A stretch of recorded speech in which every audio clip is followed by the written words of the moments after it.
नमस्कार फ्रेंड्स, मैं अमित शर्मा आपको अपने चैनल प्राइम सॉफ्टवेयर स्किल्स पे स्वागत करता हूं। फ्रेंड्स, मैं आज बहुत ही इंपॉर्टेंट सब्जेक्ट पे बात करने वाला हूं। आज का सब्जेक्ट बिजनेस कम्युनिकेशन से है। इफेक्टिव कम्युनिकेशन हमारे जीवन के हर पहलू में आवश्यक है, चाहे आप घर पे हो, ऑफिस में हो या फिर दोस्तों के साथ। कम्युनिकेशन के 7 गुण यानी 7C के बारे में आज हम लोग जानेंगे। जब भी कोई इंफॉर्मेशन या कोई मैसेज हम किसी दूसरे को शेयर करते हैं तो ये 7C का हमें ध्यान रखना होता है। तो चलिए देखते हैं ये 7C क्या होता है और कुछ एग्जाम्पल की मदद से हम समझने की कोशिश करेंगे। आइए देखते हैं हम लोग 7C ऑफ इफेक्टिव कम्युनिकेशंस। तो इफेक्टिव कम्युनिकेशंस के लिए ये 7C को हमें फॉलो करना हो। Number 1 clear, number 2 concise, number 3 concrete, number 4 correct, number 5 consideration, number 6 complete and number 7 courteous। Number 1 है क्लियर। क्लियर का मतलब होता है स्पष्ट। जब भी आप किसी से कम्युनिकेशंस करें तो संदेश को सरल और स्पष्ट तरीके से दें। छोटे और आसान वाक्य का प्रयोग करें। बोलते या लिखते समय अपने विचारों को साफ साफ साझा करें। स्पष्ट संदेश में सटीक और ठोस शब्द होते हैं। तो कुछ एग्जाम्पल्स की मदद से समझने की कोशिश करते हैं। तो सबसे पहले हम लोग बैड एग्जाम्पल से देखते हैं। अब यहाँ पे संजय ने एक रोहित को ईमेल किया है। अब इस एग्जाम्पल में हमें नहीं पता कि संजय किस कन्वर्सेशन का जिक्र कर रहे हैं। अगर संजय ने उसी दिन रोहित से कई बार मुलाकात की होती तो रोहित को वास्तव में समझ में नहीं आता कि संजय किसके बारे में बात कर रहे हैं। अब इस ईमेल को हम गुड एग्जाम्पल के रूप में देख रहे हैं। Hi Rohit, I would like to schedule a meeting with you in regards to your presentation on email marketing. The topic you cover were great and I would like discuss implementation on our current clients. Please let me know when you have the time so that we can discuss it in details. In this example, the reader know exactly what is expected of him because the message is clear। अब इस email में आपको समझ में आ रहा होगा कि जो भी रिसीवर है, जिसे मेल मिला है, जैसे यहाँ पे रोहित है, उसे एक क्लियर है कि संजय क्या कहना चाह रहा है। अब सेकंड नंबर है कंसाइज, मतलब संक्षिप्त, छोटा कह सकते हैं।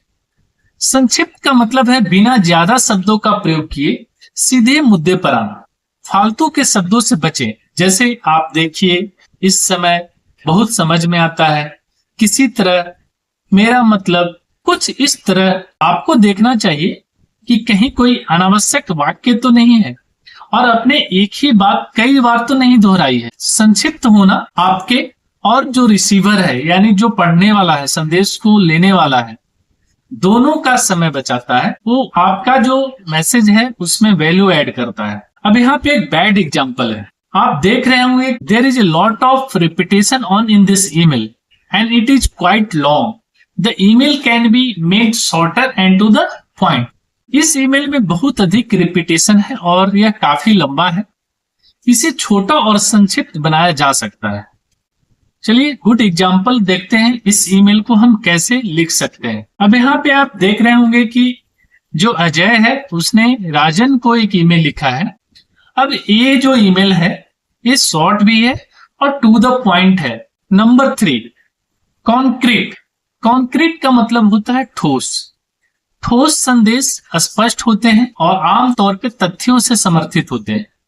यह आपके संदेश को अस्पष्ट किए बिना एक सटीक दृष्टिकोण देता है।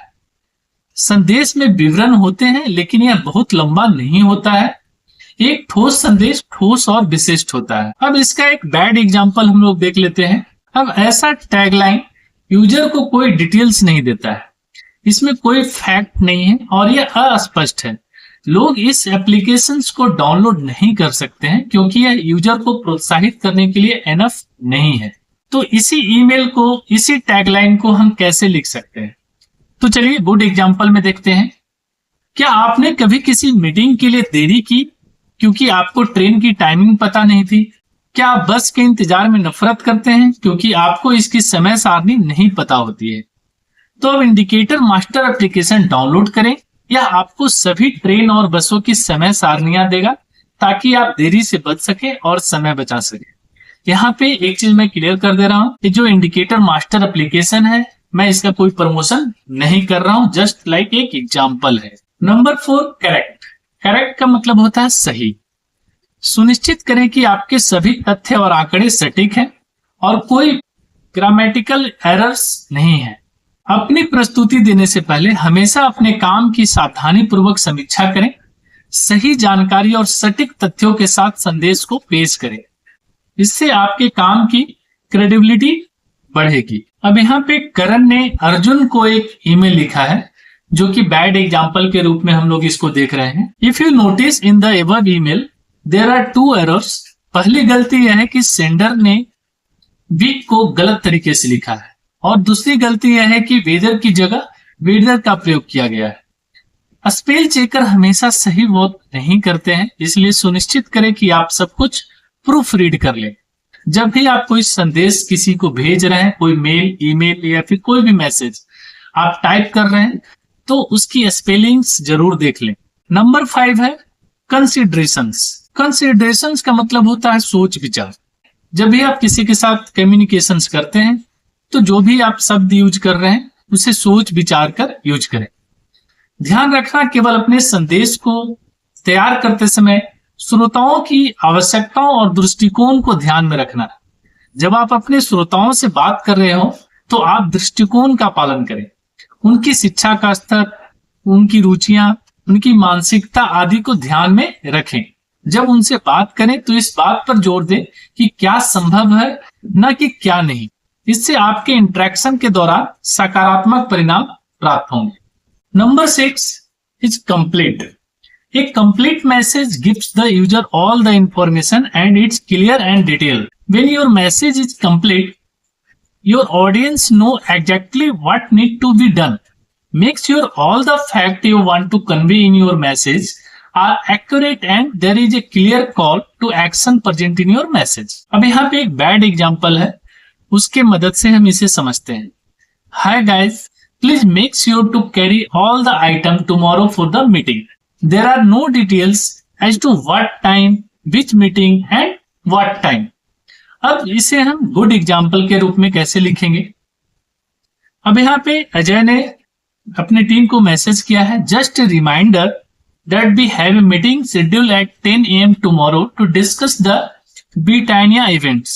Please make sure you get all the event props that need to be presented to the client.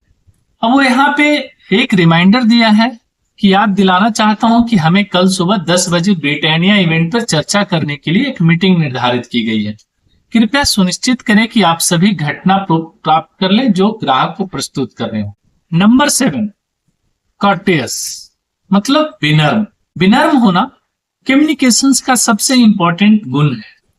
हमेशा फ्रेंडली रहें, ऑनेस्ट रहें। कम्युनिकेशन करते समय जो भी सामने आपके हैं उनका सम्मान करें। भले ही आपको कुछ फीडबैक देना हो, इसे रचनात्मक तरीके से व्यक्त किया जा सकता है। एक courteous message will leave the speaker in the positive mindset rather than negative one. अब इसे एक बैड एग्जांपल से पहले हम लोग समझते हैं। अब इसमें आप देख रहे होंगे जो मैसेज भेजा गया है, मुझे यह देखने में आ रहा है कि ऑर्डर्स में हमेशा देरी होती है। आपको ऑर्डर्स विभाग पर प्राथमिकता देनी चाहिए। कृपया सभी ऑर्डर्स को जल्द से जल्द क्लियर करवा दो।